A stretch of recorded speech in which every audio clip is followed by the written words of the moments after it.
My name is Lynette Owens. I am the founder and global director of Trend Micro's Internet Safety for Kids and Families program. And I am dialing in from the Boston, Massachusetts area, mother of two teenagers. I've been doing this for 14 years, this program. I am joined by my colleague, Ron. Ron, do you want to introduce yourself? Sure. Ron Russick, I'm a CISSP and a technical account manager. I've been volunteering with ISKF for about 3-4 years because I started well before COVID, 3 to 4 years. And this is my first virtual presentation, so I'm really happy to get back in and share this information with everyone. I've got 2 kids, they're both grown and out of the house, but went through a lot of this many years ago before this program, before I knew about this program, and learned a lot of this on my own as well. Great. And thank you everybody for joining us tonight. Before we begin, again, if you'd like to listen to tonight's session in Spanish, please choose the globe icon at the bottom of your screen and select Spanish as your audio track. And our colleague, Ada, will be your interpreter this evening.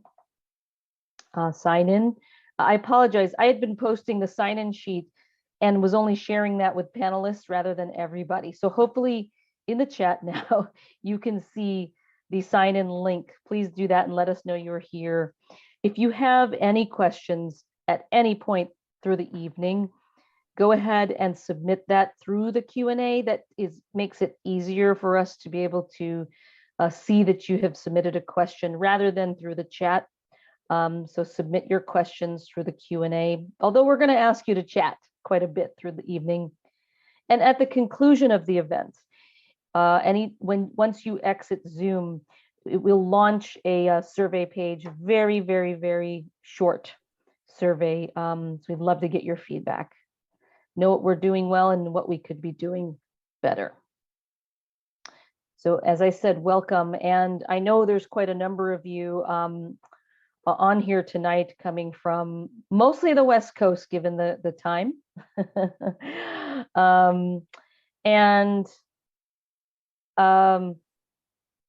Yeah, there's a question in the chat. Are there other parents on? Yes, there absolutely are. We're in a webinar format for Zoom, so you're not really able to tell that, but there definitely are other people on.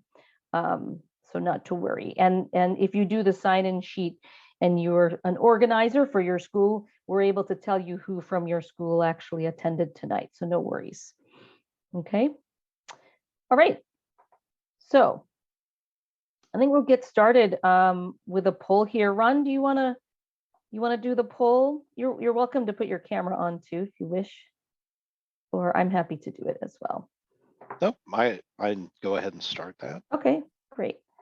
All right, so we want to get to know you a little bit better. So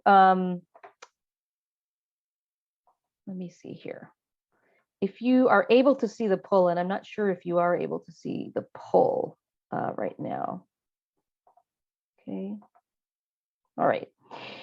How old is your oldest child? The answer options are A, 5 years old or younger, 6 to 10, C, 11 to 14, or D, 15 or older. How old is your oldest child? Are they 5 years old or younger, 6 to 10, 11 to 14, or 15 or older? We'll just give that another few minutes. My oldest is 18 now, and she just heard from the first of 5 schools she applied to, which is good news, by the way, for college.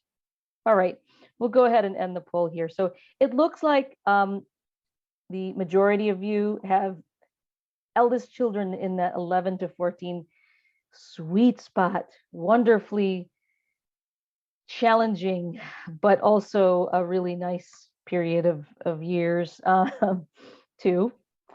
And another group of you with 15 or older, and then the rest of you a little bit younger, between 6 and 10, or under 5. So this is great to know, good for us to know in terms of where your questions might be coming from tonight. But we do have information for all of you, regardless of how old your children, oldest children are. We have another question for you. And that is, what are you most interested in hearing about tonight? Is it A, managing screen time for your kids? B, helping them stick to age-appropriate content? C, dealing with online bullying or hate? D, ideas for positive uses of the internet? Or E, I'm not sure. I'm just here to learn something new. What are you most interested in discussing tonight? A, B, C, D, or E? And it looks like one of these is kind of going to be, well, no, now it looks like we're having a tie here. We've got a tie now here. We're just going to end this here now. Maybe just give it another second. Yeah. We've got answers for all of them, which is great. All right, I'm going to end it here. Ooh, we have a tie between managing screen time and helping them stick to age-appropriate content. Looks like those two are tied for the top. Followed by not sure, just here to learn something new. And then the next tie is dealing with online bullying or hate and ideas for positive uses. That's great, because we're going to talk a little bit about all of these things tonight. But it's good to know where more of you are most interested in hearing. Okay. All right. So with that, I think, let's just acknowledge that our worlds were really turned upside down, all of us, ourselves, our children, everyone. And there may have been some changes you made that you might not have changed had it not been for a pandemic. Maybe you said yes to a new device that you weren't ready to and weren't going to do until a little bit later on. Maybe you allowed a little more time on screens than you would have otherwise. Whatever it is, a lot did change with our relationship and our children's relationship to technology. So we're going to talk about some of that tonight, but regardless, there are things that remain the same, not the least of which is that our children still need our guidance.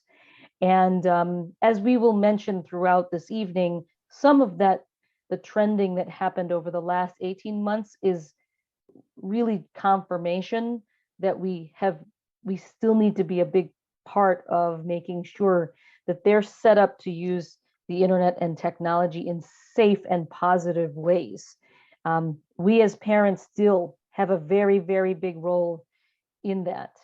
And that the risks to them are still there, whether it's risks of overuse, of misuse, of being exposed to things or people that you don't think they're ready for yet. And so that's another reason why our involvement and why the things we're going to talk about tonight are so important. But we have to remember too, and we probably saw this more clearly over the last 18 months, that there were things we could not do had it not been for the internet.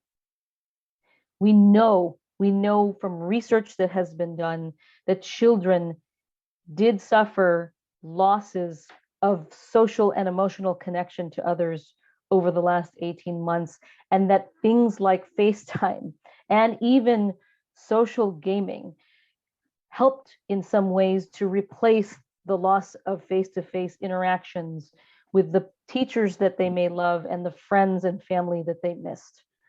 So there were definitely benefits to us as parents. Maybe we started to use apps like, home delivery of groceries, or, some communication app, or maybe we found a show on Netflix to binge watch together as a family rather than on our own. Whatever it is, there were probably changes that happened that were positive with regard to our relationship to technology.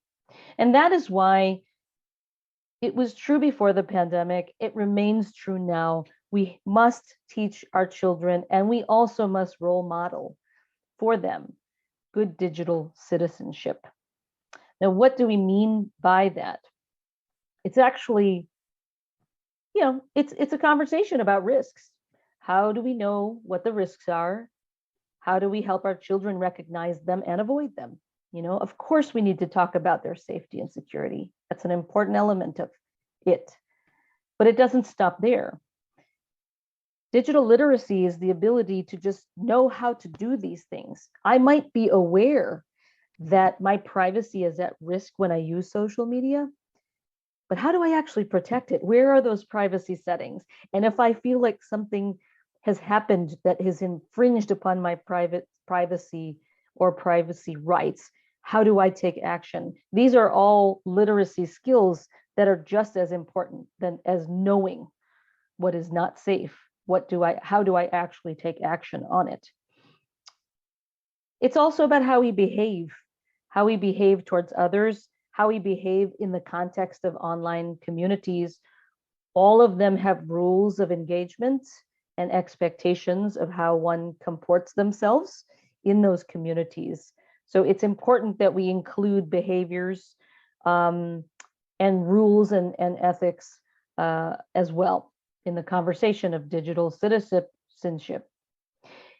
Finally, and we can't stress this one enough, it's very often when you talk to children about their use of technology that it's a laundry list of what not to do. We have to remember that it's equally important that we encourage our children and we role model for them the ways in which we should be using the internet, ways that could be good for them, for their futures, ways that it could be good for others, their community, and even the world.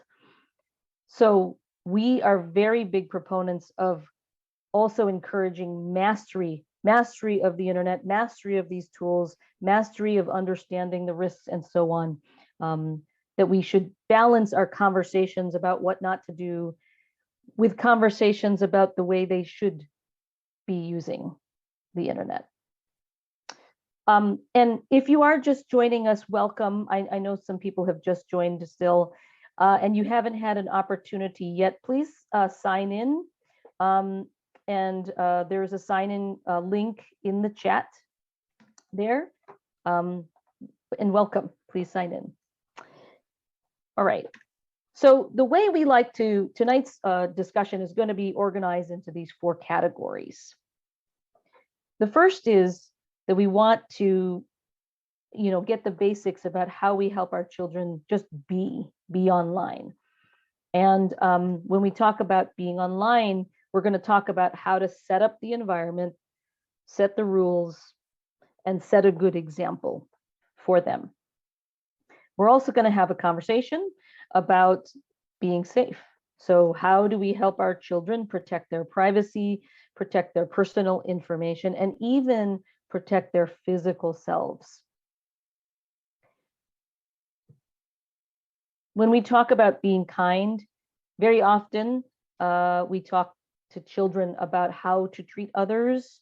But when we think about it in our program, we feel just as strongly that kindness is something we've got to also direct inward, because it's very easy today to get caught up, especially in the world where social media seems to be the biggest window and conduit of connection for a lot of young people today. It's very easy to get lost in that, to become very anxious or worried about how people view us, to start to tie our personal value to how people are engaging with us on social media. And it's important for us as parents to be mindful that kindness is something we certainly should direct to others, but also should develop the skills and encourage and create an environment where we're directing that inward too, and helping our kids do that for themselves too.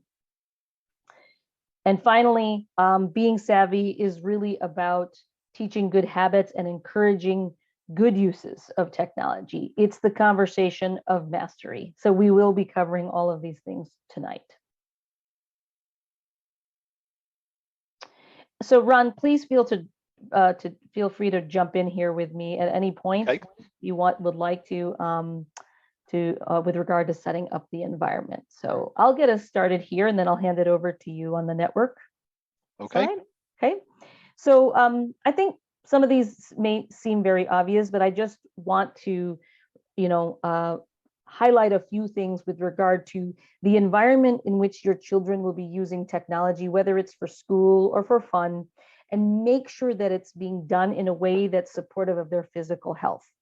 Very often we think, oh, well, we just got to focus on screen time, make sure they're not on it that much. Well, it's not that simple, because as you see, part of it was pushed forward by the pandemic, but so many children at younger ages now, after they leave school and go home, are now, required to get on the screen to do the schoolwork. This isn't even fun screen time necessarily. So in general, screen time has gone up definitely over the course of the pandemic. And we know by working with the Digital Wellness Lab, who is here in Boston with part of Children's Hospital and Harvard Medical School, pediatricians are starting to see more children over the last year complaining about headaches and neck aches. And this is a result of this increased use of screens in general. So supporting your children's physical health, their eyes, investing in, a few dollars in blue light blocking glasses. I've had parents tell me that they buy them in packs on Amazon, so everybody in the family is using them, because we know that that can be truly damaging to the eye, especially if they're on it a lot. Or even doing the 30-30-30 rule.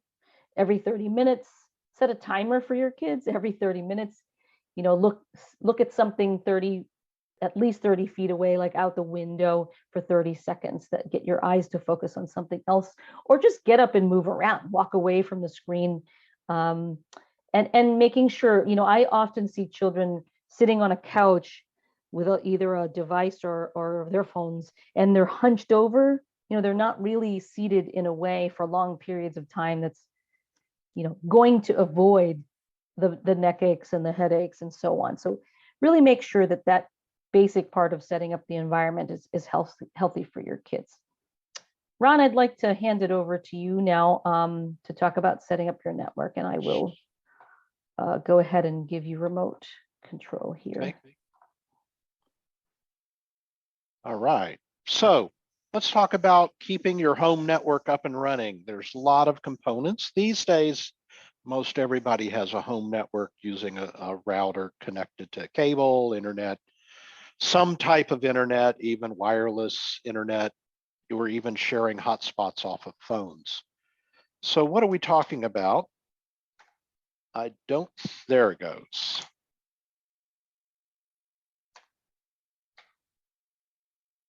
I'm trying to go to the next. Spacebar didn't work. So things you can do with your routers these days are far beyond what they were a few years ago. One of the things you can do in your router is usually limit access to your router. Of course, that's using a password to keep only your family on your routers so other people aren't stealing your internet. That also helps hackers from driving by and trying to get into your home network. There's lots of different things. These days, kind of what I used to say is if your router is white or blue, chances are it's too old and doesn't support the feature that we call a guest network.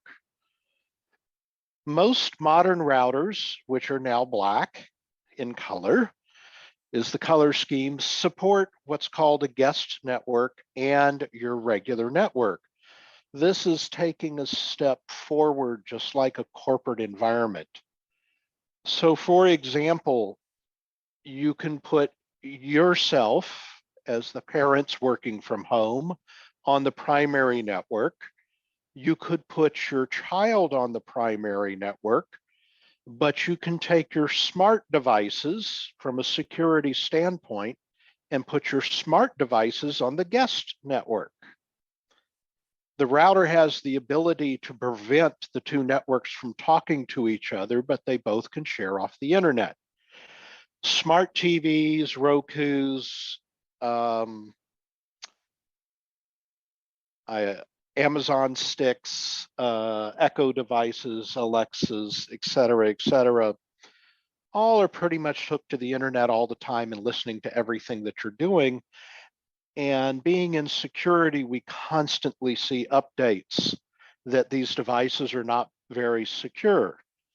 By putting them on the guest network, they still have access to the internet, but it's much more difficult to, let's say, hack into your TV and get into your computer from your TV because they're on separate networks.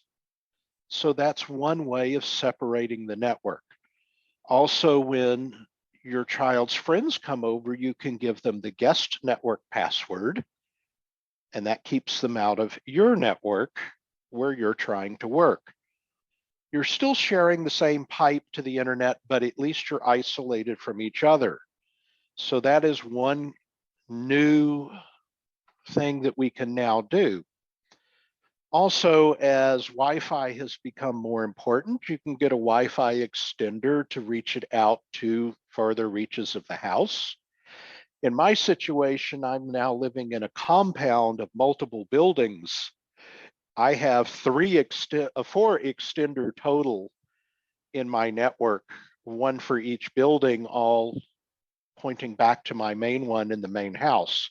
So Wi-Fi extenders are another tool to get better coverage in remote locations of your home. If you get one that works with the same brand of router that you have, it's usually almost plug and play. Other things you can do is stagger time. For example, it's your time during the day when they're at school. Once your kids come home and they need time for homework, maybe that's the time that you are online less, allowing them to use the internet from home to do their homework. Then in the evening, it's time for streaming and nobody should be on their computer. That's another method of sharing this single connection, depending upon how much bandwidth you've purchased. Some people buy huge amounts and then you can always do it all at once.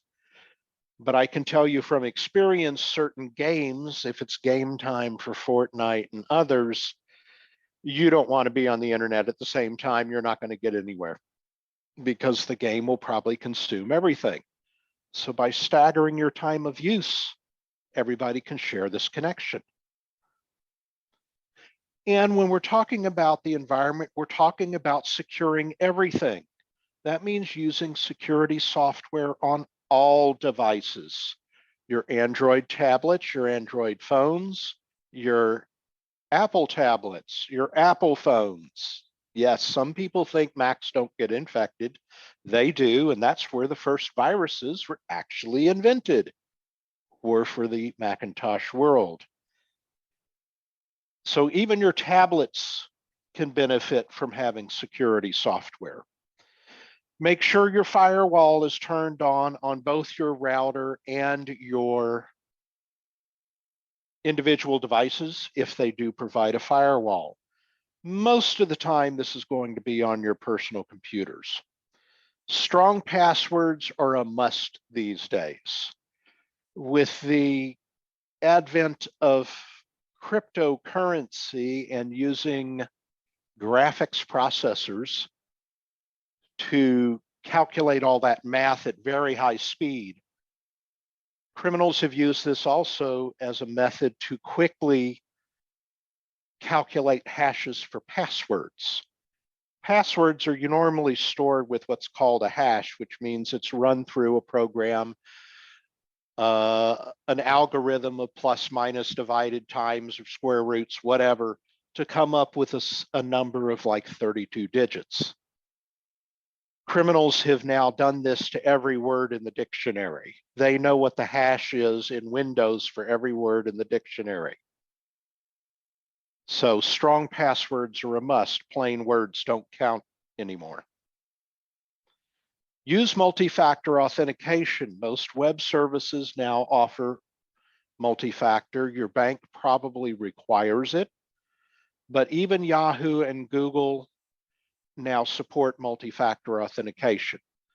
This is an additional step so that even if your password is guessed and known, you still can't use it. Somebody else has trouble getting in.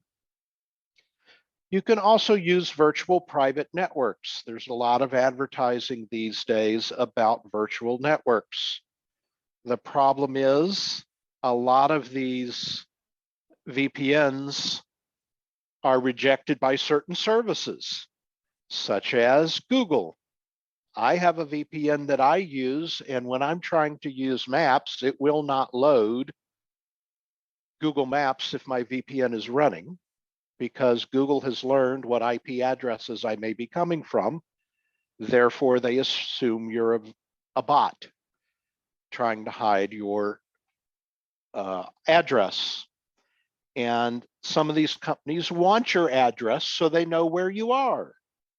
By the IP address provided by your internet service provider, they know physically that you're within a certain geographic region. Therefore, a VPN hides that, but some services reject VPNs. So, while we're practicing good habits, what do we mean? Again, other things to do. Update, update, update.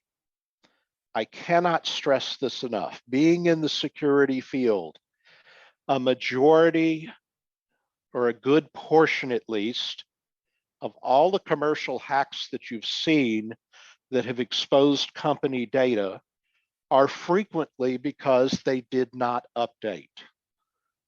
Companies in general are very poor about keeping up to date. This means even keeping up to date with your private data may not be that well protected because they may not have updated that device in the last year and a half, leaving thousands of potentials of ways for people to get in. This applies to you too. As you know, hopefully, every second Tuesday of the month is Patch Tuesday for Windows. Well, the problem is, yeah, you've updated Windows, but did you update Acrobat? Did you update Office? Did you update your game? Did you update your router? Your router needs regular updates. This is why I do not recommend just using the router that the ISP gives you, because they may never update it. If you have your own router, you can update it regularly as security flaws are found and fixed. So updates are critical to stay protected. Remember how I said that most passwords in the dictionary have already been hashed and cracked, etc. That's why we need to start using phrases that don't make any sense, such as might need to buy more toilet paper soon, becomes that passphrase MN2B MTPS exclamation point, using a combination of upper and lowercase, a phrase that you can kind of remember, and an exclamation point for a non-letter and non-number. I just saw the other day, sorry, on a tangent, Jeff Dunham, the famous ventriloquist, did a redo of the famous Abbott and Costello routine of who's on first, except it was the Wi-Fi passwords for the tour bus, the home, and on the stage. And of course, the home password was take a guess. So, and you can imagine how it goes from there, because another one of the passwords is I can't tell you. But it makes the point that we need complex passphrases and we need to change them often. And Ron, I just want to add here on this point that um, while your children might be quite young still and not need too many passwords, having this behavior, teaching them at a young age, what the difference between a good, strong password is, which is much longer, right? And uses a mix of these kinds of characters versus one that's short or easy to guess.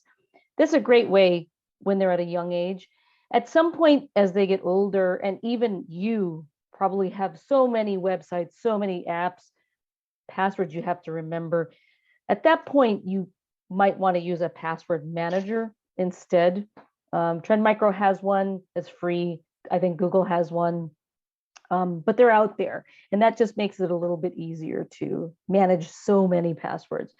Again, though, at younger ages, teaching children the basics of what a good versus not good password are is what you can do with your children now.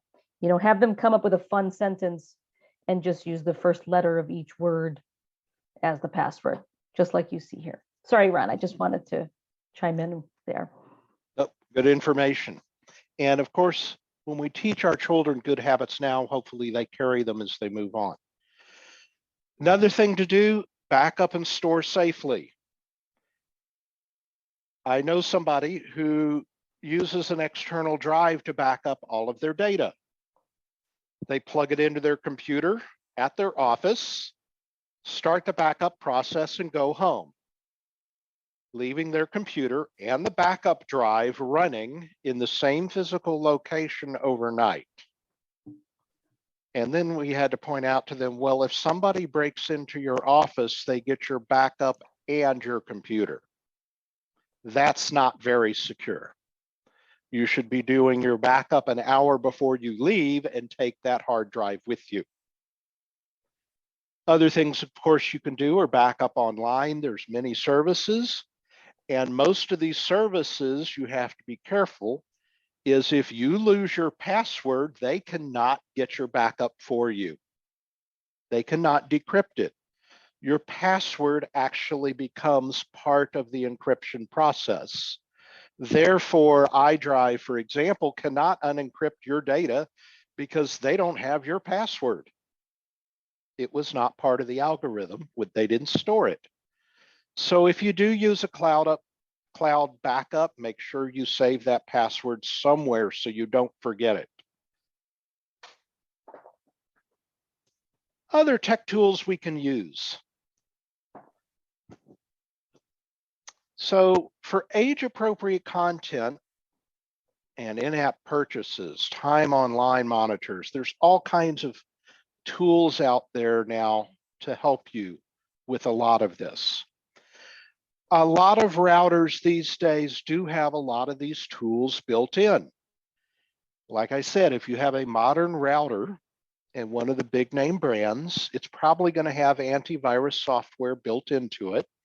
And a lot of these capabilities to limit time, possibly age appropriate content, limit purchases, time online, monitor. Your devices even have security. Your ISP may provide free security software. Certain cell phone companies now offer free software, basic software for your phones and your devices at home. You can also check out app stores, sites, and other apps. Security is now something we're focusing on. When we first started this presentation, very few apps had built-in security. These days, we have things like iOS screen time. So if you have iOS devices, you're able to add your family along with everybody who's on the same iTunes account kind of thing, and set who your children are, set who your teens are, set who your adults are, and change their app limits, communications, and privacy restrictions for different age appropriate groups.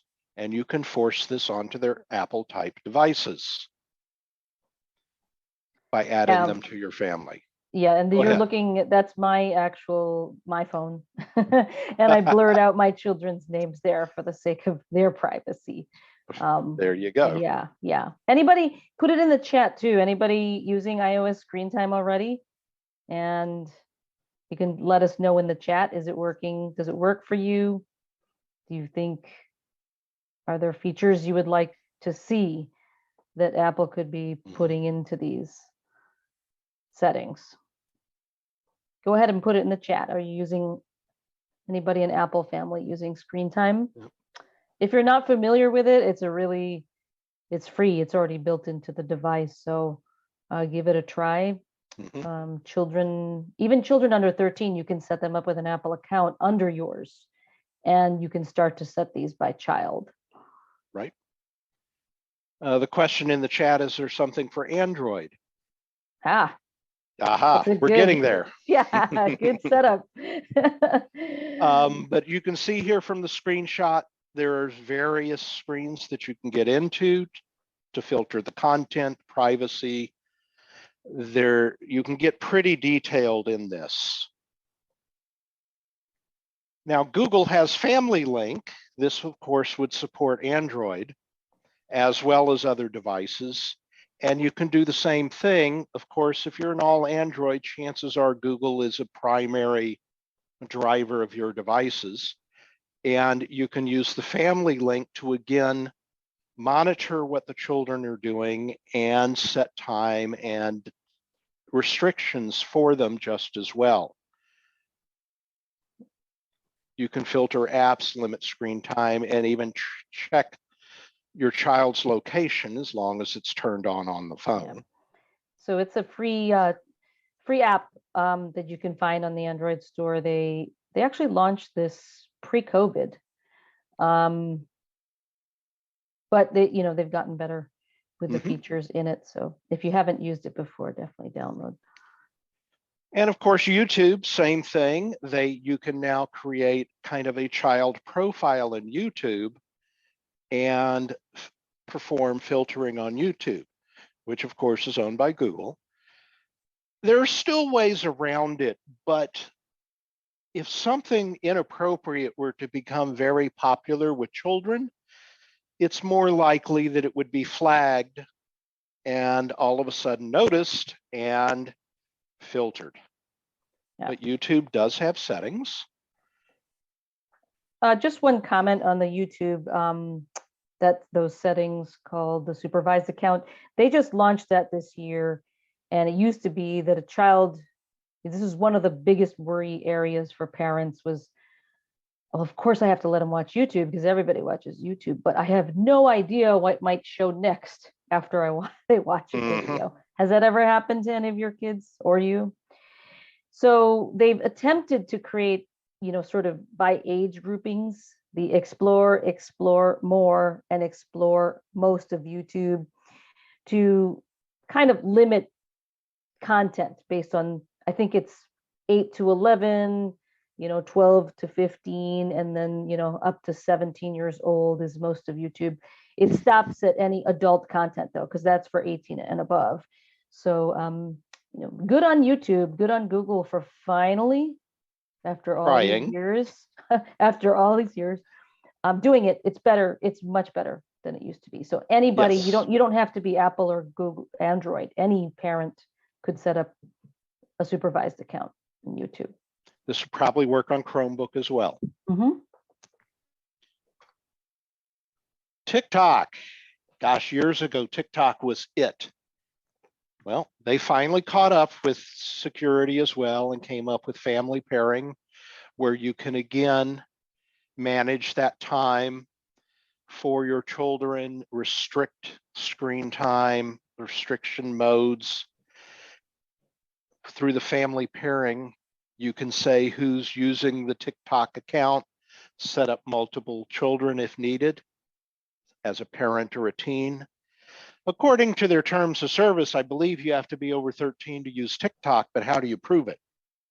And that's still a problem with most online services, is their terms would say you have to be over 13. How do you prove it? Nobody requests you to do it. That's just the companies out, that if somebody below 13 sends inappropriate content, well, they can say, well, you're violating the terms of service. You're under 13. not our fault. Yep. That's their benefit, not yours. Adding these tools gives you a little bit more control.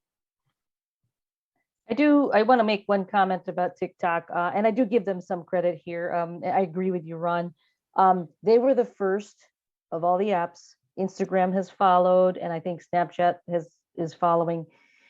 TikTok decided last January to make any account under the age of 16 highest level of privacy settings. That's very atypical. Apps don't typically want to have your highest level of privacy because they thrive on knowing a lot of things about you.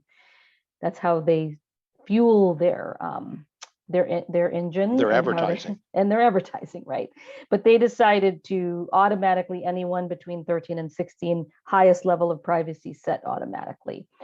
Can you change those settings? Yeah, you can, but it's something. It's something. Even Roblox has gotten in with the game. Back in my day, when my kids were younger, it was Minecraft before Microsoft bought it. Now it's Roblox. Yes. And one real quick thing, Ron, on Roblox. If you I don't know if you can sort of wiggle the mouse a bit to start the video. I think if you tap the actual image of Roblox there's a play. If your mouse goes on top of the image of Roblox, just something real quick. Anybody's kids using, sorry, not that one. If you go back, the actual graphic. Yeah, there, you see the there it is. Play down below. Anybody's kids using Roblox? Put it in the chat. Yeah, I mean, you guys, you have kids 11 to 14. You have a lot of kids, right? Using Roblox. Animation to show you how to do it. Yeah. So here's a couple things about Roblox. I would say of all of the apps, and Roblox is a community of games, right? A platform of games, a community of kids who develop games, play the games, and so on. It actually is the fastest growing app right now among kids. So I'd be surprised if many of your kids didn't know about it.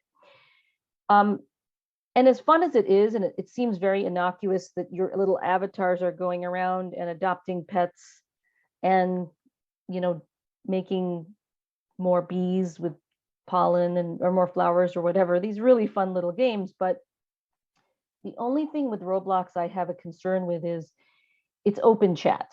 So all players can freely communicate with each other. Now, what Roblox did better than a lot of other apps have done is they monitor those communications. So if somebody reaches out to your child and says, hey, where do you live? Or what is your phone number? It will never go up. It will never be seen in the chat. They use a combination of AI as well as human moderators watching all the time. Is it perfect? No, but they've done one of the better jobs of all of the apps out there and getting better by the day. The other thing you should know is that they are going to allow voice communications among players. This is not something they do today, but they're going to open that up. So people who don't know each other will start being able to chat while they play. And but it's supposed to be for 16 and above only. Now, how are they going to prove that you're 16? They're going to ask you to send in a selfie and a copy of a formal government identification. So this could be a passport, it could be a driver's permit or driver's license. Now, gosh, as a security company, that just seems like a cyber criminal's dream. Mm-hmm. But we just want you to know that these developments are very new and coming. And, again, will it be attractive for a child to say, wait, all my friends are actually chatting with each other. Why can't I do that too? How can I pretend that I'm 16? So just be aware that that's coming. And that's why these settings that you see here that Ron played with you, that played the video for you, setting up security, limiting who they can chat with, limiting the kinds of things that they can do on it is really important. So take the time. I don't think it plays it twice. No, your mouse has to go over the image and then you'll see it, but that's okay. You don't have to play it again. That's okay. You don't have to play it again. Okay. Good. Another one that, of course, a lot of people are into is Discord. That's kind of like for gamers of other games to all get online and chat, both in text and voice at the same time while they're playing a game. Discord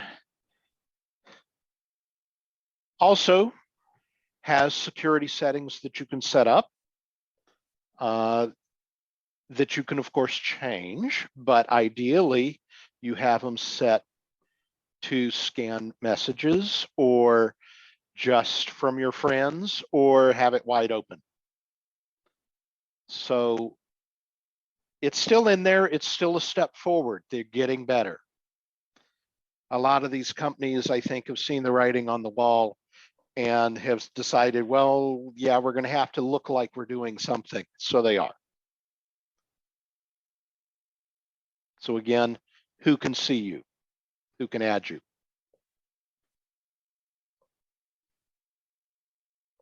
And you have a block feature. So your child can block individual people if needed. Xbox has family settings. Hopefully the Xbox is in a room where everybody is, but you can again control Xbox with its family settings and how many minutes people get to play individually. And according to the screenshot here, they can ask for more time if needed. Well, that's handy for a holiday. You don't have to go back and reprogram. You can just say, yes, they can have more time. And again, you can filter apps, approve spending, and friend requests, etc. So things are a lot better than they used to be. And Ron, just one comment on if your kids are using PlayStation or Nintendo, all of the main big gaming consoles have these kinds of limits in them. You know, we're just showing you a separate app that Microsoft launched last fall, but you know, just take the time to see how you want to limit. You know, if it's got a browser, that means they can go anywhere on the internet. So do you want them to access the browser on the console? Take a look at how you could limit that. Do you want them to be able to play games that are E for everyone only, or are you allowing them to play teen kinds of games? There are settings that can help you disable certain types of games to be played when they stick if they use the disc, it would actually not play if you've set a limit on the kinds of games by age. And to help you out there, shameless Yep. plug, we have a brand new free, no cost to you, app from Trend Micro that Lynette actually participated in help development, as well as we were talking offline right before our meeting today, or our presentation. This is a free site. You can write this down. You can go there. And it's software that you can install on both Android and iOS to help give you a lot of this protection again and granular notifications and settings for your children. Can they turn it off? Yes, but the app will tell you they turned it off. Now they're in big trouble. So this is a new tool that you may find helpful. Other things that I know about that aren't actually in the slideshow is there were a few devices. One of them is from Trend Micro, Home, I think it's called Home Network Security. Another one was originally called Circle from Disney. And these are kind of hardware devices that tap into your router, but have a lot of this control that maybe your router doesn't have built into it. So you can set time limits by device and by machine. You can limit content. So if your router doesn't have enough power for you for what you want to do, you may want to consider one of these other devices. There's several out there that will really break down what's on your network and give you just about total control. Is it possible to circumvent these devices? Yes. A VPN may go right through these devices, but you may click on the button that says don't allow VPNs, which may throw a wrench into your child's private time trying to get around the device. For younger children, it is fantastic because usually they don't have the know-how or the desire to try to circumvent what you're doing until they hit the teens. But there are additional hardware and software options out there. I would like to make a comment. We should give children some credit here of being clever. A lot of the settings that we talked about, even iOS screen time, Google Family settings, we've seen this in parental controls on many other kinds of products too.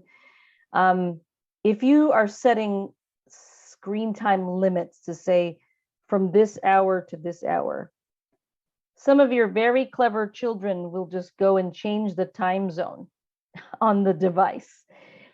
And so what should have been time over, the product thinks that the time's not over yet because they set the clock backward or something to Or change time circumvent, zones. changing time zones. So, this is why, as great as all of this technology is, it can never replace your role as a parent and constant communication and expectations and and back and forth, understanding of why you've put these things in place. Because I don't think any tech solution is 100% perfect, and it cannot replace your role as the parent. And that's why we say you need to set the rules. You need to practice a little parenting or adulting by setting rules for your child of what they can see. When is appropriate time to be on their device and screen time? How long can they be on this device? Obviously, when, if it's school hours and you're doing it remotely from home, hours are going to be much larger. Where? This is an interesting one. I kind of discovered this on my own when my younger child was getting into YouTube and Minecraft. We set up the computer that was capable of running Minecraft actually in the family room. So it was impossible for him to do it in total private. Automatic restrictions were applied. We could see him doing Minecraft. We could see him doing YouTube because he was sitting off in the corner of the room while we're watching TV. So we could see and watch him.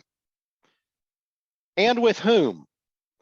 Yes, occasionally his friend came over and they would do Minecraft chat together, and they actually made a YouTube video of them commenting on various people's Minecraft servers. So you get to set the rules of what, when, how long, where, and with whom. This is up to you. Is there a standard? No. Sorry, we can't help you there.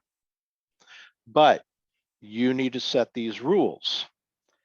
And to help you set the rules, thinking about your 24 hours, did you have something?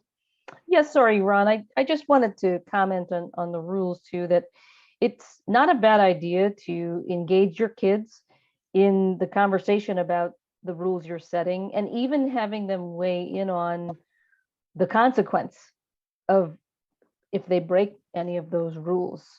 I think the hardest thing that parents, in my experience, have had is actually sticking with the rules they set, following through with whatever that rule was, or whatever the consequence was. So, we encourage you to, do this together with your children. They're more likely to stick to rules they help to develop, including the consequence of breaking that.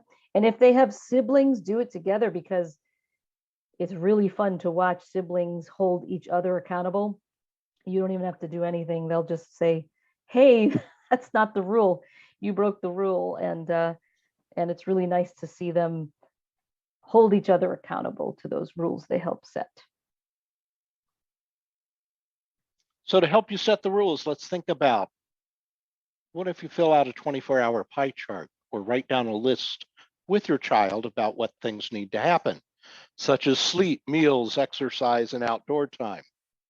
Obviously in the winter, not necessarily for those in California and Oregon, but for some of those in North Central or the Northeast, you're not going to get much outdoor time with 5 feet of snow on the ground. But it's something to consider because we do have sleep time in there. We have meals. We also have school and homework, reading and hobby time to fill up the day, homework in school. And then of course we have family time and or maybe neighbor time. If your child is in sports or some other extracurricular activity, dance, gymnastics, soccer, whatever, this is part of the day also. And then after all of this, how much time is really left over? This is the time we need to think about how much more screen time can they have in this small fraction of time in 24 hours that's left. As Netflix said, their biggest competition is sleep. You know, as far as Netflix is concerned, they'd rather have people awake and watching all the time. I think So that might be true of many of the apps too, Ron. that's true, because the Probably. longer you're on, the more commercials they get Yeah, to stick in front of your exactly. face. Yes, exactly. Yep. So work with your child on this, kind of build this pie chart or this bar graph and how much time is left to be online or offline.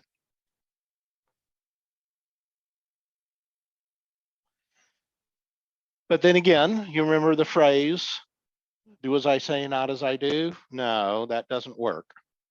You need to set the example. Do you have any of these rules for yourself? Do you limit your own screen time? Or do you come home, eat dinner, and play games all night and expect your children not to? So I'd think love about to. the rules yourself and Yeah, I'd what love kind of to. example do you set? Be great to hear in the chat what rules you have. Anybody want to share what rules you have for yourself? Share it in the chat. Ours, we don't allow any screens at dinner. During meals, there is no screens at all. Any for you, Ron? One thing we did is we made a charging bay downstairs on the kitchen island. That is where all devices had to be plugged in over the night so that you couldn't have the device in your room during bedtime. Yeah, it's a great one. Yeah, and you know, the research definitely shows that you need to turn off those screens at least 1 hour before bedtime to make sure the sleep is quality time.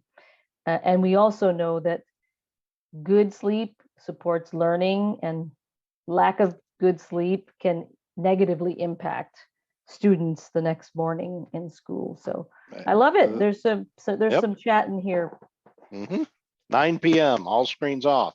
Nice. Does that include you? Yeah, Do you put no. your cell phone down? I'm bad at that. I'm definitely we're bad past that time for you right now. Yeah. Yeah. Next topic is be safe. What do we mean by being safe online? The privacy, information, and yourself. You want me to keep going, Lynette? Actually, why don't I take it over here? Okay. Because I think I need to change the remote control. We are testing this out, everybody. We are able to share the mouse on one computer. Technology is beautiful. You know, I will just say here with privacy settings, I think the most obvious one is use them. You know, use them. And while we're showing you examples of Fortnite, Fortnite peaked. I think it's still very popular with some, maybe of some of your kids. My son is 15 now, and this was pretty important for him a couple years ago, and then he kind of outgrew it, but now apparently it's big again because some new update just happened last week. So now this is Fortnite's kind of back in the rage. But like many other apps and games, they're not they're not setting this up for you with privacy set to the best level by default. So I like to encourage you, if let's say this holiday season, if you are celebrating and you're giving gifts and your child gets a new device, new app, new game, make a contest and see how fast they can find the privacy settings and tell you, or do it together with them. Talk about why those settings are important and which levels you want to set them at. If you teach your children to do this as the first thing every time they get a new device or app, it's just a good lifelong habit. They're thinking about this as the first thing before they start using any kind of app. Because at the end of the day, you know, when you do download a new app or whatever, you see all this language that you never pay attention to. No one ever reads all that legal language. We just skip right through it. And what do? We click, I agree or I accept, right? And what we missed by skipping over that, especially apps that are free, games that are free, is a clause that says, in the plain language, what it says is, you own everything you're doing on here. Anything you post, click on, download, like, search, doesn't matter, watch. That's kind of, you own it, but you're giving us the right. What you're agreeing to, one of the things you're agreeing to is that you give that company the right to use that information whenever, wherever, forever. Okay, that is one of the things that you are doing when you say I agree or I accept. And what are they doing with all that information? They're monetizing it. They're selling it to advertisers. And these advertisers don't necessarily care about you. They care about all the cohorts of people like you, because they want to reach as many of you as possible with content that hopefully will be interesting to you, whether it's their product or their event or something they need you to interact with. So privacy settings are important because it helps protect your children from, people they don't know. But there is zero privacy between them and the companies whose apps and games they're using. Zero. None.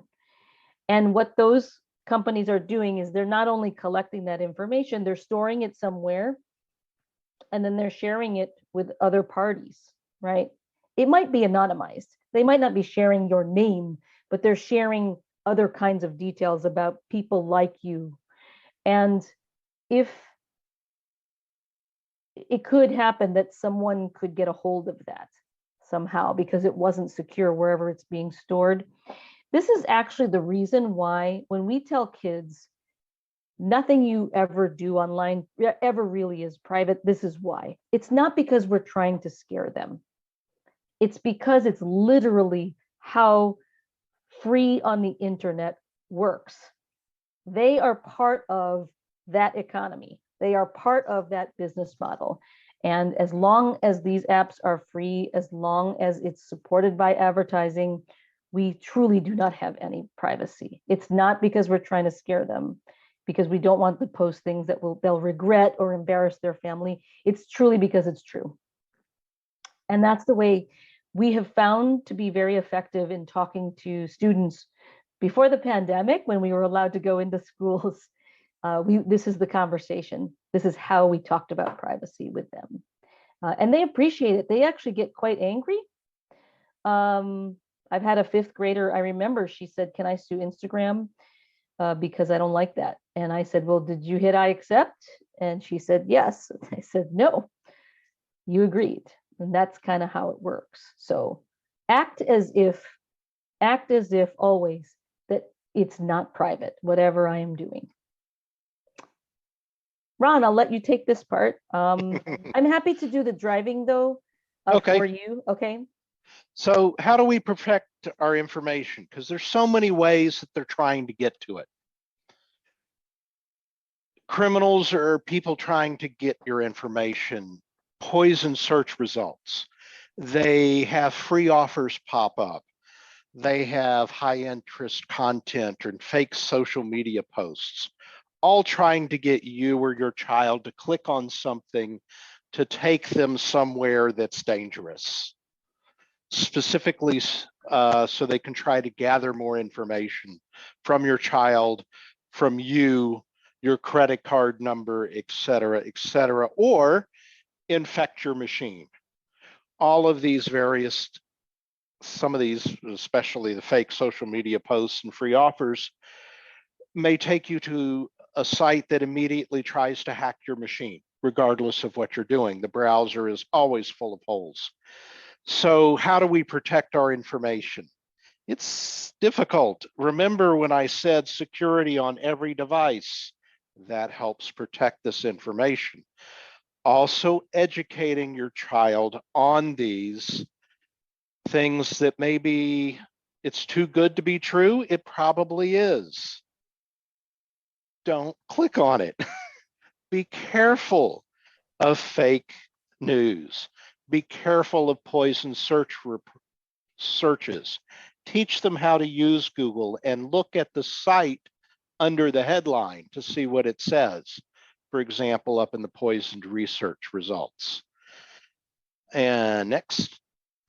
Yeah, just one thing I want to comment here is that if your child accidentally clicks on something and they're really worried, they could have say, I think I downloaded a virus. I think I did something bad. It's really important as parents that we make a space for your child to feel like they can come to you and tell you they may have accidentally done something, and Yep. rather than hide that from you, because if in fact they did somehow expose your laptop or your network to cyber a cyber risk, you want to know about it because you need to take action to protect yourself. And so rather than making the child feel like they can't come to you and tell you, it's better that you know. It really is. So keeping the door open, keeping that kind of communication is really important. And if you think you're in trouble, you could run a scan with we have a free service called House Call, and see if that's they somehow downloaded something that they shouldn't have onto your system. Right. But there are ways that you can take action in case you think that they might have done something to put your computer, your network at risk. Yeah, even my younger son, when he was old enough to have his own computer, accidentally clicked on something and did infect his machine. Fortunately, I had Trend Micro on it and it caught it. So no harm done. Be careful what you click on. Thank you for telling me. Let's move on. You've learned your lesson. Next. And what's interesting is when we were doing a presentation in schools, we had one of our presenters who looked exactly like that picture, complete with the hoodie. Yeah. So brings us to another audience participation. Do any of your kids have their own cell phone? So yes, no, not yet, but soon, not for a few more years. I think the pandemic really changed this as well. Yes, definitely. Possibly. Definitely. But if you think about it, if everybody's sitting at home, do you really need a cell phone? If everybody's attending school from home, I think this is actually probably more phones when people were going to school and separated. Yeah. All right. As we can see, the vast majority is yes. Yep. That's great. Yep. I mean, and because majority of you had the 11 to 14 age range as your oldest, that's very, very typical. Start of middle school is a very common age when kids start to get the cell phones, for sure. I mean, if you remember back when we were kids that age, maybe before cell phones, when you went to your friend's house, your parents would call the friend's house, say it's time to send you home for dinner. Right. Now they just call the child directly and say, come home for dinner. That's right. And, I just, I think it's important we could probably talk all night about phones. But we felt an obligation to share with you some of recent information, specifically about the use of the camera. And, I think there's one run where we want to make sure everybody knows, you might have mentioned this earlier, that every picture you take actually has a lot of metadata attached to it, Hasn't mentioned including, that yet. yeah, including your physical location. So we recommend, if you don't really need it, go into your phone and turn off location for the camera, because that means every photo you've ever posted on Facebook could be put into a location search, and it'll someone could take your photo, put it in that search, and it'll spit back the exact location it was taken. So turn off location on your camera. You can do I want to this say easily. Facebook used to do that for you. If you posted a picture of you on a vacation, Facebook would say, aha, you are here, and actually post that for you, making it easier, but much less private, because now it tells everybody who's on your Facebook page where you are right now, That's right. or an hour ago Yeah. when you took the picture of the sunset. Yeah. And we actually, when we talk to kids in this one, we sort of encourage them to resist the temptation to have to tell everybody where you are right at that moment. If you went to Disney World, for example, there's nothing wrong with posting the photos after you get home to say, had a great time at Disney World, rather than saying, I'm at Disney World right now, because you've just telegraphed to everybody you're not home. So whenever you can, teaching kids to resist that temptation. Why do I need to tell everybody where I am right this second? I can wait, can't I? There isn't necessarily a reason to do that right now. The other thing about the camera is very important for those of you who've said, yes, your children already have a phone. Maybe you've had this conversation, maybe you have not. It's never too late. For those of you who said you have not bought a phone yet, make sure you have this conversation once you do get them the phone, because the thing about the phone that kids really love is the camera. And the camera, it enables them to do wonderful things, to capture parts of their lives, people they love, places they've been, and so on, and filters they can play with, and so on. But one thing we know from working with the National Center for Missing and Exploited Children and a nonprofit called Thorn, over the last 18 months, there has been a rise in self-produced images by young people, images they do not want the whole world to see. And I don't need to probably explain that any further. I'm not really sure who's on the line to know whether there's, I can use certain phrases that may or may not be appropriate for whoever's listening, but please have conversations with your children that they should never, ever feel pressured to take an image like that for any reason. And I will say that it's not necessarily older people pretending to be younger people saying to them on social media or in a game, send me a picture, right?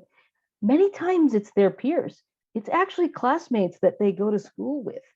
And in Thorne's research, they asked kids very blatantly, how old were you the first time someone asked for one of those pictures from you? And the very common answer was 10. 10 years old was the first time they were asked. And these were peers. These were people they knew in school. So we really need to encourage our children to never feel pressured to take one, and certainly not send it. The act of taking it already puts them at risk, because if you're automatically backing up files from your phone to iCloud or Android phone to Google Cloud, you've now seen a copy of that image go somewhere else.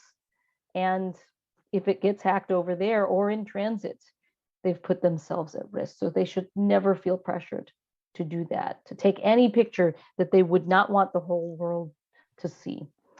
Finally, I will say that a great question I was asked 7-8 years ago by a dad who said to me in a big auditorium, he said, my kid's a really good kid, but what if he didn't ask for it. What if he just receives one because some classmate really likes him or just wants to send it to him for some reason? The phone bill is in my name. What should I do?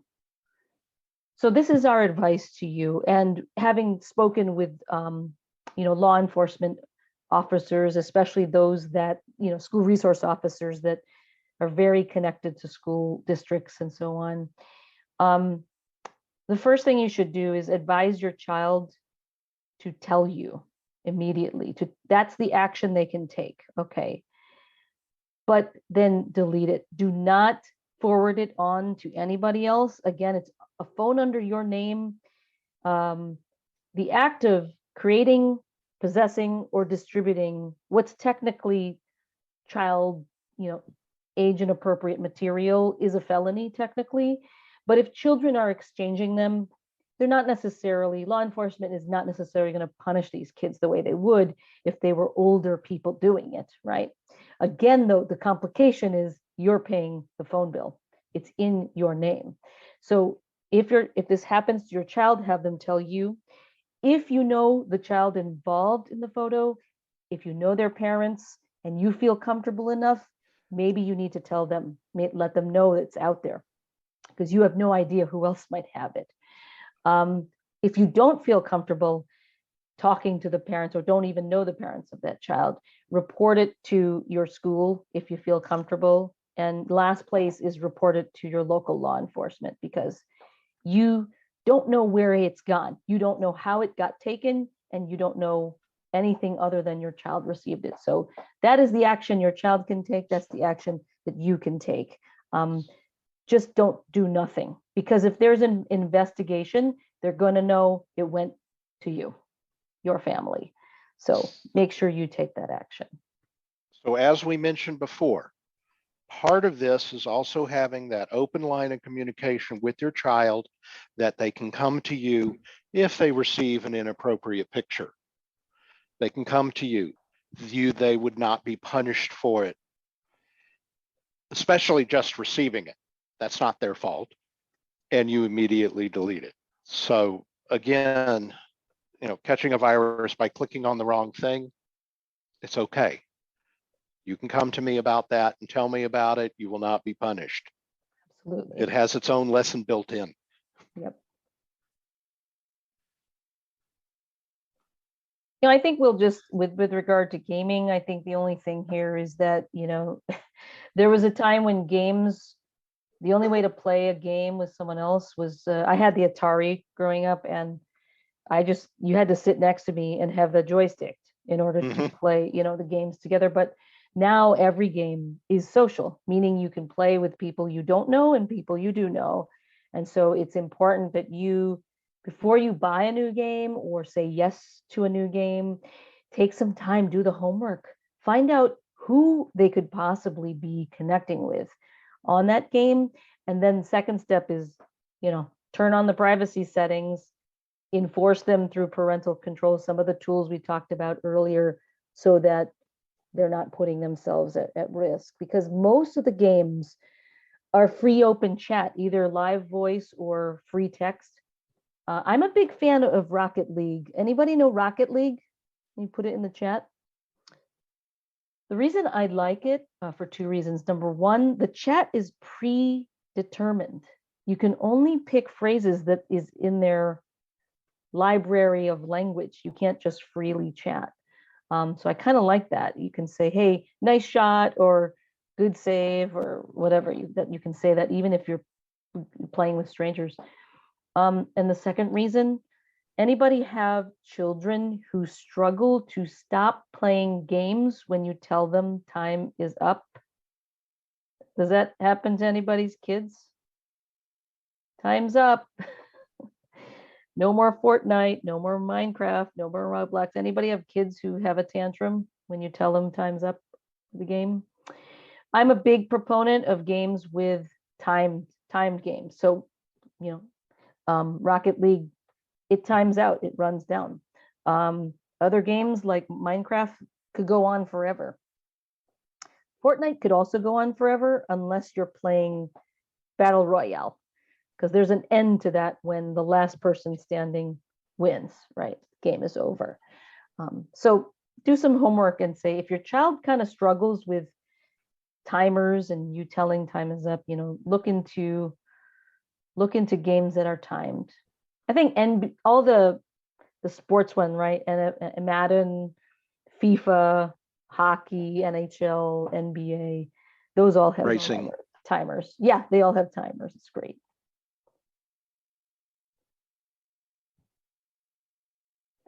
We're going to go really quickly now as we wrap things up towards the end here.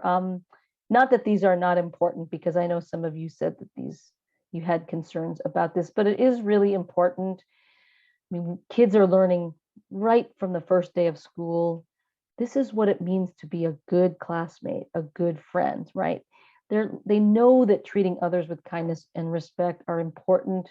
I like to actually talk to kids about them being like superpowers, because when you use kindness and respect, amazing things can happen, right?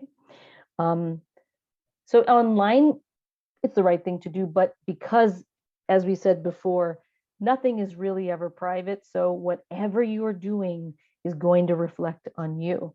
What kind of person would someone say you are if they could see all of the things that you've ever done, things you've liked or shared or posted or whatever online, which they could find out. So it's going to reflect on you. And so kindness is not just about being nice, it's also about respecting things like another person's privacy. We know that a lot of drama can start in middle school because someone posted a picture that they really liked how they looked in, but everybody else didn't like how they looked in, right?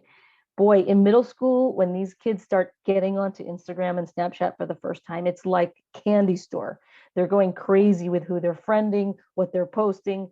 It's fun to watch them go through that in the beginning. And then it kind of tails off by the time they get to first, second year of high school. But it's quite wild in the beginning, and they kind of aren't thinking about, oh, maybe I should ask somebody, hey, you okay if I post this?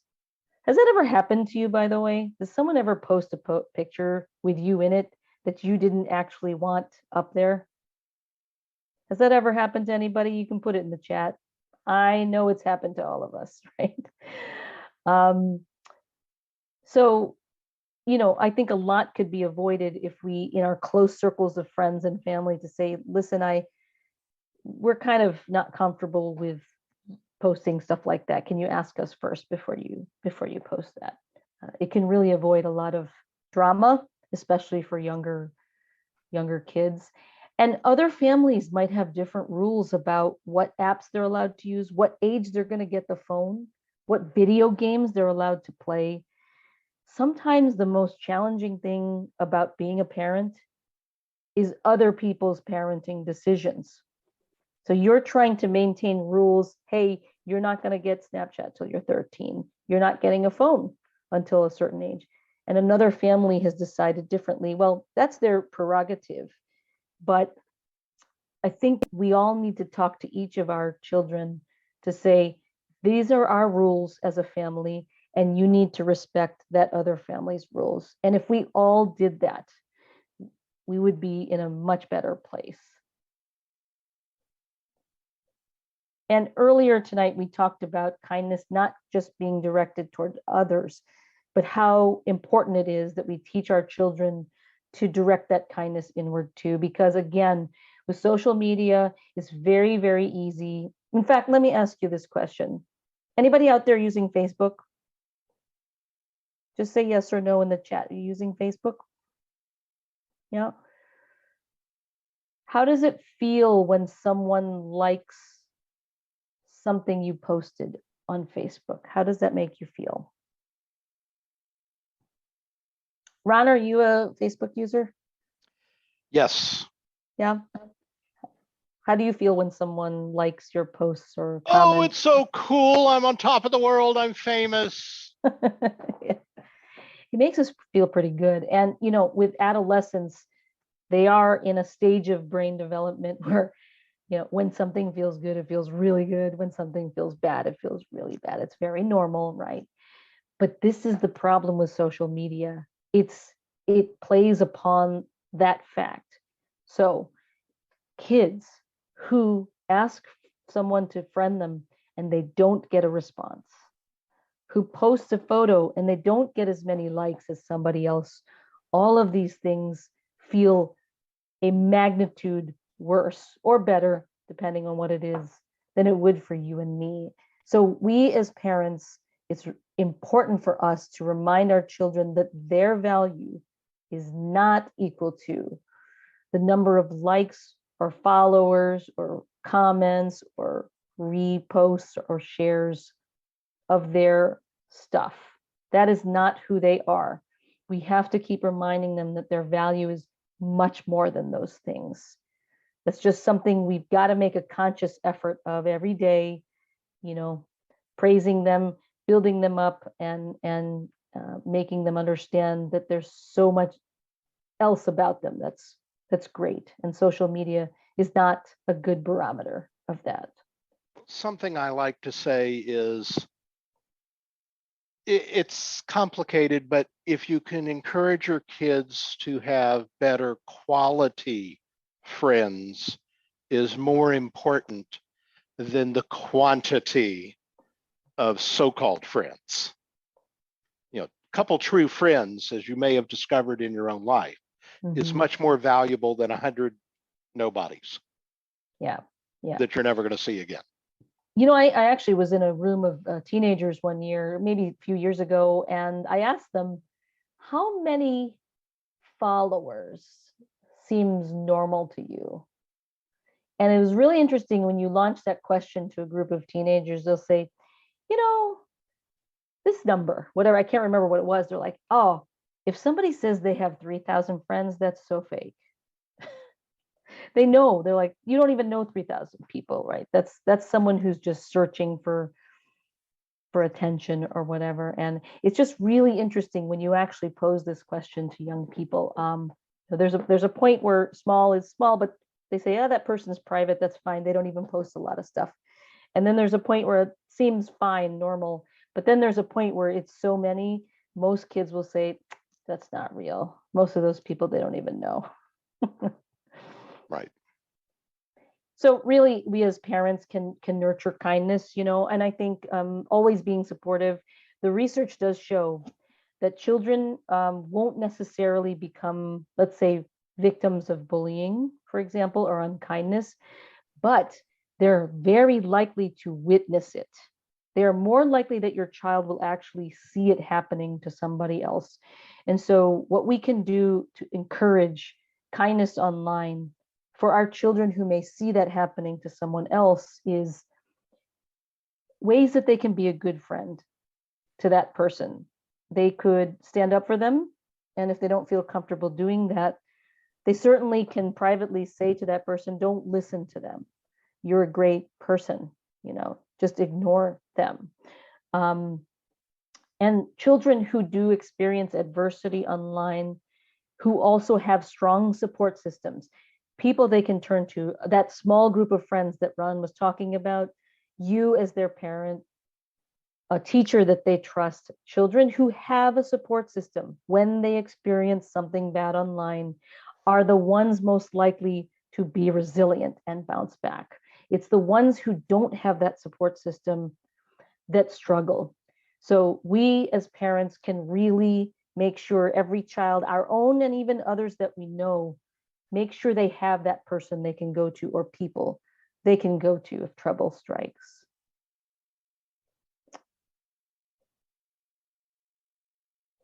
Bringing it home here on good habits and good uses. So, one of the things that we talk a lot about at Trend Micro, because we are a cybersecurity company, is it's really hard to tell anymore what you can trust and what you can't. What is truth and what is not. In this particular case, you see anyone could take a picture from anyone and pretend to be that person, create a profile and pretend they're that person, right? It's hard to tell what is believable or not anymore, whether it's in the news or anywhere, whether it's deceptive advertising or a YouTube channel that you think is fact, but it's really just somebody giving their editorial comments, not necessarily truth or fact. So the best thing we can do as parents, especially at young ages, talk to them about anything they see online. If that thing makes them react strongly, whether it's over the top funny, makes them really angry, makes them really frightened, makes them really strongly any feeling. If they ever encounter something like that, ask them to count to 3 and pause. Okay.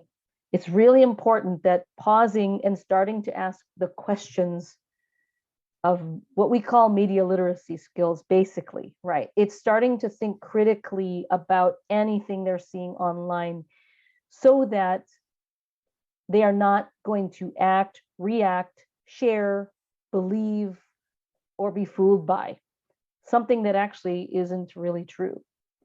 It could be, but there's nothing wrong with teaching our children at a young age, pause, especially if that thing caused you to feel a very strong feeling of some kind, because that is a tactic used by people who are in fact trying to deceive you, whether it's cyber criminals or propaganda or deceptive advertisers, whatever. It's a very commonly used tactic. And we created a great guide together with the National Association for Media Literacy Education. You could use it, has scenarios in there, how to talk to your kids when they come across this stuff. This is going to be on our website, which we'll show you later, but it's a series of questions you can encourage your kids to ask themselves before they ever react to something they see online. Ron, I'll let you take this part. This is a good one. So when we started this program, we said, who are you online? Look yourself up. So I did. I don't have a sample that I can post, and it would kind of be a violation of his privacy. But I did Google myself, Ron Russick, and I found out that I am a vice president of a medical device company located in California. It's like, really? Picture didn't match, but that's who Ron Russick was when I Googled it. Google actually has the ability, you can set alerts, and you can set alert for like your name if it shows up in the news. And that person did show up in the news when they were promoted to vice president of the company. And Google pinged me and told me, and it was like, there is my cyber twin. And if you think about my name, you probably have never seen it before. It's very not common name. So it was surprising that there's another Ron Russick out there. Yep. Yeah. And so doing this helps you not only find if you have a cyber twin, and you can set up a Google alert simply by going to google.com/alerts, putting any word or name, your child's name, and you'll get an email daily, weekly, however frequently you want, telling you anytime it comes up, right? But the other reason it's important to know is because there might be something out there that's actually about you or your child that you didn't realize was public. In classrooms, when I've asked kids, have you ever Googled yourself? A lot of them have. Have any of you on the line, any parents out there, have you ever Googled yourself? What did you find if you did? I have to tell you, I did a session 2-3 weeks ago, and a woman said she looked her husband looked himself up and found out that somebody who shared his name was a serial killer too. And our colleague David, who's a presenter, actually is another David Abramowitz, was an actor in MacGyver and V, the sci-fi series. It's not him, it's his cyber twin, right? So knowing who your cyber twin is really important, because if you're ever going for a job or applying to college someday, if they're interested, you want to be able to explain who you are versus who you are not if they do look you up online. And you might also find something that's public that you didn't realize was public about you. That's why it's an important skill. We do encourage you to think about setting those up. Oh, a foreign. Okay, thanks for sharing, Neil. That's your twin, I guess. So the reason that we think this is important too is we've been following the Kaplan Institute since 2014. Kaplan Institute is the people who do the the PSAT preparatory materials, getting ready for college and stuff. And they started asking college admissions officers all across this country a number of questions. One of which was, do you ever look up an applicant on the internet? Do you look them up beyond the application that they already sent you, right? And in 2014, the answer was 25% said yes. Then the next year, 30, then 30. It just kept going up. And they changed the question a bit a couple of years ago, and said, is it something you would do if you had to? So this most recent year, this January, 65% said yes, I would do it. What's interesting about that is, of those who looked, 58% found something about an applicant that was not attractive, did not end up convincing them they should accept the applicant. But 42%, which is still very high to me, found something that convinced them, yes, this is the person we want here. Why do we bring that up? Well, it brings us back to the conversation we had at the very beginning around mastery and around encouraging good uses. If we taught our children to do all of the things we've talked about so far, they would largely be invisible, because when you do a Google search on your name, the only thing you're going to find is information that's publicly indexable. That means anything behind a privacy setting will not be seen, will not be found. Okay, will not be found. So your child could be doing a great job of becoming invisible. Not a bad thing, because you don't want them necessarily sharing lots of things with the public. But what about that 42%? And what number will that be in the future? Can we think about also encouraging our children to use the internet in ways that could be good for them in their futures? Examples of this is learning new skills. During the pandemic, a lot of people started to bake bread, apparently, that never baked it before. Just took up different hobbies. And so your kids might have been some of those people. But they could be promoting a cause they care about, or raising funds for a local food bank or other, other organization that matters to them. These are great uses of technology, of course. But there's also ways, if they are artists, athletes, musicians, performers, writers, they could start to accumulate some of these great accomplishments or capabilities or skills into online spaces. I know with athletes, it's very common now to have their highlights on Huddle. HUDL is an app that is often used, especially as they get older, if they're interested in playing, beyond high school. WordPress, many kinds of blogs you could have behind a password and not necessarily show the world until they're ready and older. If they're great artists or writers, that's online places they could be posting it. And we're big fans of contests as a way to direct a child's talents or skills or things they care about towards contests. Contests are great because they have to work within rules, deadlines. They might have to collaborate with other people. And then their work could be have to be shown to others. And hey, they might win a prize. But entering contests is a great way to they may never win. They may just start to accumulate a portfolio of things they created for the contest. But what a wonderful way to showcase who you are and what you care about and what you are interested in doing.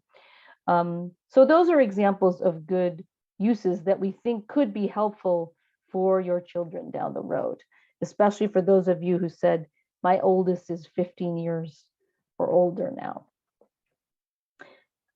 So a lot of what we talked about tonight, we actually created and just launched in October our Kids Cyber Academy. This is ideally for kids between the ages of 7 to 10, but try it yourself. Even have some of your kids who are 11, 12, give it a try. These are our first 5 modules, and they are comprised of a very short little fun animated video, 2 minutes, followed by a Kahoot quiz. Anyone know Kahoot? I know lots of kids are using those in school to help and reinforce the learning. There's an activity sheet if they want to do that. It's got word finds and mazes and other kinds of fun activities, again, to reinforce the learning, and a conversation guide for you so that you can have conversations with them about why these skills are important. And our next 5 modules, which will be coming in the next few months, we will continue to build out our library of the Cyber Academy. But there's absolutely no reason why today you could, or tomorrow you could take this to your kids and say, hey, let's go give it a try. Why don't you watch this one? If any of you are teachers or PTO leaders, you could encourage the teachers at your children's schools to start going there. There is no charge to you for this. This is part of our philanthropic work that we've been doing. And I'm pleased to say that we will be translating these into at least 8 languages coming in the next month. So very excited to see this has taken off, actually. And we'd really like you to be part of that too.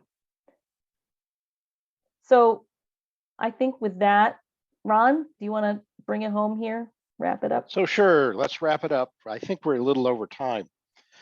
But as usual, it's so much information to try to get it in there. So how do we keep this going? Well, you stay active.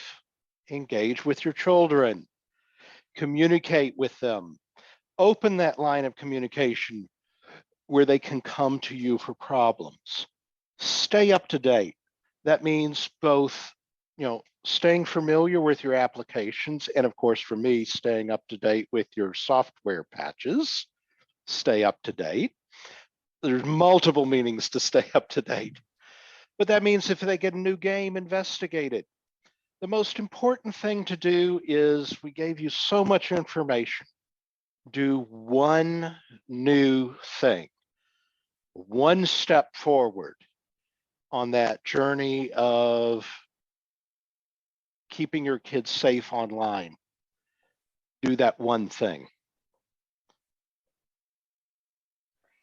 And feel free to continue putting your questions into the Q&A if you have them. But we just want to point out a few resources. Really, this is the URL you need to remember, because here you'll find lots of other tip sheets, things that we talked about. The Cyber Academy is here. And we also continue to host these events. We have many more dates coming all the way through to the end of May. It will continue to add dates too, because these are very highly demanded sessions across the country. And I know there was a question here. We are providing the recording to you as attendees. We'll be sending it actually to the people who organized this at your school. So whoever the PTO contact was or teacher that helped to bring this to your school community, they will receive the recording link in the next few days once our audiovisual team adds an intro and an outro to it. And with our partners, PTO Today, who we've been doing this program with for a decade, actually 11 years now, they also have a great section of resources on their site, which the URL you see up in the page there. But look up Family Tech Talk and you'll be able to find that on their site. Take a picture of the screens if you need the links. Yeah. And when you leave the Zoom today, you should see a feedback form, very, very short, very short. We just love your feedback. I know we went a little bit long today, so forgive us for that. But if you do include your email address in it, it's optional, but you'll automatically be entered to win a copy of Trend Micro Maximum Security, which protects up to 5 devices in your home for a year. So feel free to do that. With that, we're going to bring it on home. Mhm. Thank you so much for spending your evening with us. Thank you to Ada for her translation and interpretation services for us tonight. And thank you all for joining. And please do that one thing to put a foot in the right direction of things that you've learned from tonight. And if you didn't sign up when we started, if you didn't sign your name in the sign up sheet, we're going to put that link in the chat here in a second. Make sure you do sign up because we want to make sure we capture everybody's who attended tonight. I know many of the PTO leaders want to have a copy of that. Thank you, Ron, for posting that link. This will not be given to sales. Oh, no. This is just, No, just this for is, us. it's We're just not for your going to spam. PTO. Yeah, it's just for your PTO leaders.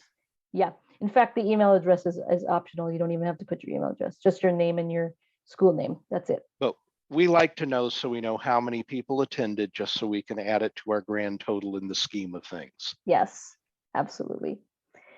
All right. Well, wishing you all a wonderful end to 2021, I guess. Oh gosh. I know. And I just got used to writing 2021. yes.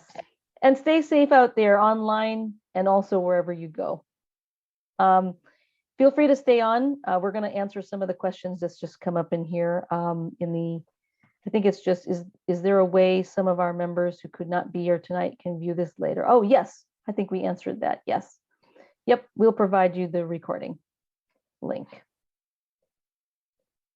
My camera moved. Fantastic. Thanks, everyone. Good night.